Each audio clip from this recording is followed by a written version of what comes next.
With sine die now staring lawmakers down, only a handful of days remain to take care of business in the 2024 legislative session. Here's what happened at the Capitol this past week. Followers of the Foundation are no doubt familiar with our extensive coverage of Georgia's Certificate of Need laws, which allow the state government to determine whether new healthcare facilities or service lines are allowed to open. After overwhelmingly passing the House Bill 1339, authored by Representative Butch Parrish, passed the Senate on Thursday by a vote of 43 to 11. This bill seeks to modernize CON laws and ease processes for hospitals. Touching on another issue near and dear to us, the Georgia Promise Scholarship Act was passed by the House on Thursday after it fell short last year.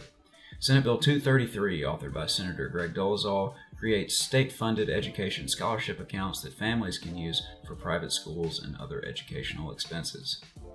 A bill to lower the income tax rate from 5.49% to 5.39% cleared the Senate Finance Committee this week.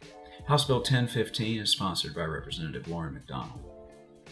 Similarly, House Bill 1023, sponsored by Representative Bruce Williamson, matches the corporate income tax rate to the individual income tax rate. It also advanced from Senate Finance. Legislation legalizing sports betting in Georgia that the Senate passed last month got its first hearing this week in the House.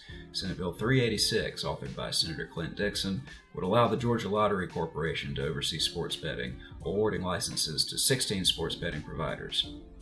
The House passed legislation aimed at swatting false reports of criminal activity that send police to homes and offices of targeted victims.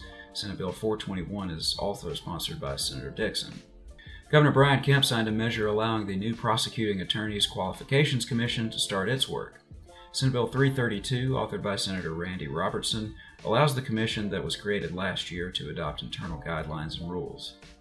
And finally, Representative Beth Camp was recently named the chair of the House Energy, Utilities, and Telecommunications Ad Hoc Committee on Community Solar.